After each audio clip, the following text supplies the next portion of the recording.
Good morning friends. Noble online classes में आपका सबका स्वागत है। मैं राहुल सोनी आज एक नए टॉपिक के साथ क्लास 6 भोजन के घटक। तो ध्यान रखिए, सबसे पहली चीज़ कि भोजन को विज्ञान की भाषा में पोषक कहते हैं, अर्थात जहाँ भोजन है या कहीं पर पोषक लिखा हुआ हो तो भी उसका मतलब भोजन ही होता है, भोजन या पोषक तत्व। ठीक है, ध्यान रखिए, या तो उसे भोजन कह सकते हैं या पोषक तत्व। भोजन करने की प्रक्रिया पोषण कहलाती है, भोजन करने की प्रक्रिया पोषण कहलाती है। एक चीज और ध्यान रखना, संतुलित भोजन, भोजन क्या होता है? अर्थात वह ऐसा भोजन जो शरीर के लिए पूरी तरह से लाभदायक हो। तो ध्यान रखिए वापस कि भोजन को पोषक तत्व कहते हैं या पोषक तत्व कहते हैं भोजन को। भोजन करने की प्रक्रिया पोषण कहलाती है। भोजन के अवयव, भोजन के मुख्य अवयव देखिए, पहला कार्बोहाइड्रेट, दूसरा प्रोटीन, तीसरा वसा, चौथा विटामिन, पांचवा खनिज, छठा जल और सातवां खाद्य रेशे। इसका प्रयोग कम किया जाता है। तो ध्यान रखिए वापस, भोजन के अवयव, पहला कार्बोहाइड्रेट, दूसरा प्रोटीन, तीसरा वसा, चौथा विटामिन, पांचवा खनिज लवण, जल और खाद्य रेशे। यदि यह सभी कार्बोहाइड्रेट,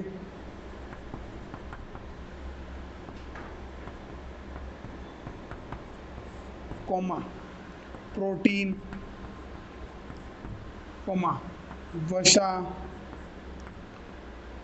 व विटामिन, यदि यह सब कार्बोहाइड्रेट, प्रोटीन, वसा, विटामिन उपस्थित हो किसी भोजन में या पोषक में तो उसे संतुलित भोजन या संतुलित आहार कहते हैं। ध्यान रखना वापस कि भोजन को पोषक तत्व कहते हैं, भोजन करने की प्रक्रिया को पोषण कहते हैं। भोजन के अवयव कार्बोहाइड्रेट, प्रोटीन, वसा, विटामिन, खनिज लवण, जल और खाद्य रेशे। खाद्य रेशे का प्रयोग कम किया जाता है।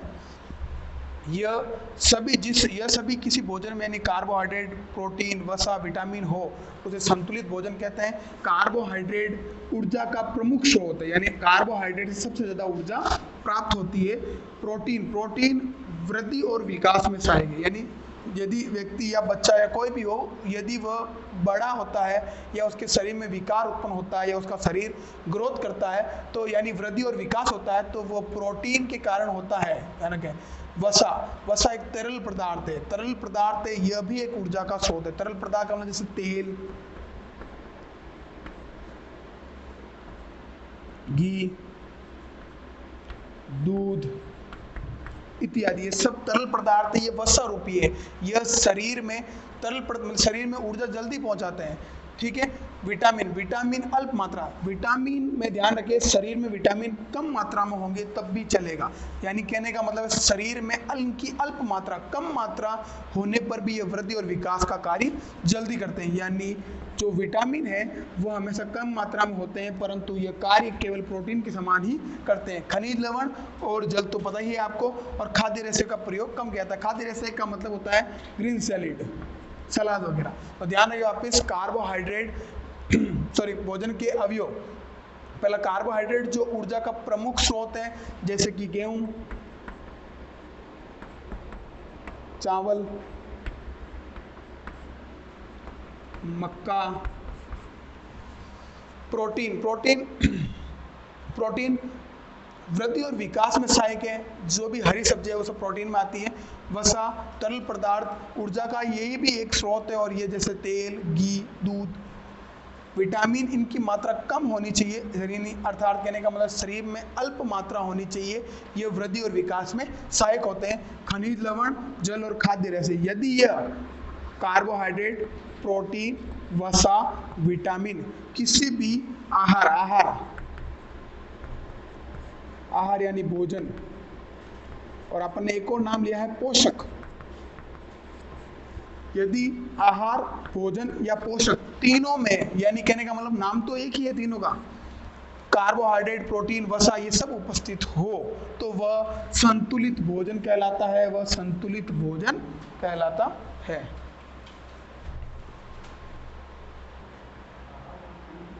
तो अभी तक हमने पढ़ा कि संतुलित भोजन के बारे में पढ़ लिया कि भाई ऐसा भोजन जिसमें कार्बोहाइड्रेट, वसा, विटामिन और प्रोटीन सब हो, अर्थात कहने का मतलब ऐसा भोजन या पोषण या आहार, ठीक है, ये सब एक ही चीज़ है जिसमें कार्बोहाइड्रेट, वसा, प्रोटीन या विटामिन उपस्थित हो। अब एक चीज़ ध्यान रखें, यदि ये उपस्थित नहीं हो, वो भी एक समय के लिए, लंबे समय के, अर्थात ऐसा रोग, अभावजन्य रोग, वे रोग जो लंबी अवधि तक पोषक का मतलब भोजन या आहार के अभाव के कारण हो, अर्थात यानी कहने का मतलब है यदि उसको समय पर संतुलित भोजन कहीं टाइम से नहीं मिल रहा है, लंबे समय तक नहीं मिल रहा है, तो ऐसे रोग को बोलते हैं अभावजन्य रोग कहते हैं। ध्यान रखें, विटामिन की कमी से होने वाले रोग। विटामिन कुछ मुख्य विटामिन है, जैसे vitamin A, vitamin B, vitamin C, vitamin D. तो विटामिन ए की कमी से होता है रतौंधी यानी देखने, दृष्टिहीनता। ध्यान रखें वापस, विटामिन ए से रतौंधी रोग होता है, विटामिन बी से बेरी रोग होता है, विटामिन सी से स्कर्वी रोग होता है, विटामिन डी से रिकेट्स होता है। तो ध्यान रखें वापस, विटामिन की कमी से होने वाले रोग, विटामिन ए की कमी से रतौंधी का मतलब होता है अंधेर, या तो रात में सही ढंग से नहीं दिखाई देता या अंधेरा दिखाई देता है।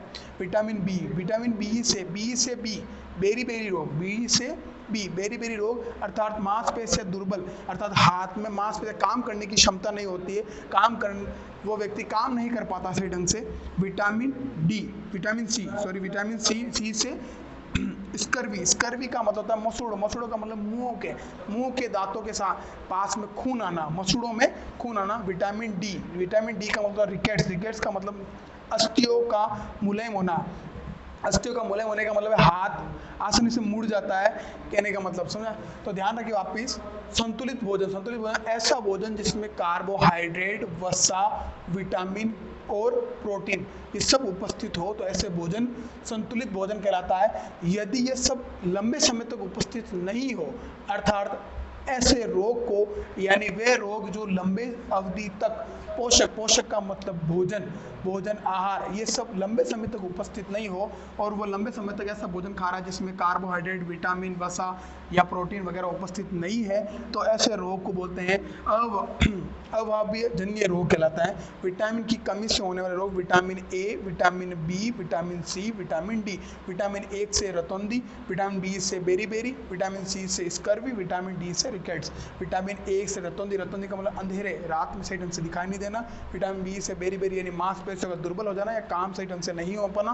विटामिन सी से स्कर्वी का मसूड़ा की प्रॉब्लम हो जाती है, अर्थात पायरिया हो जाता है। विटामिन डी से रिकेट्स का मतलब अस्थियों का मुलायम होना या मुड़ जाना आसानी से।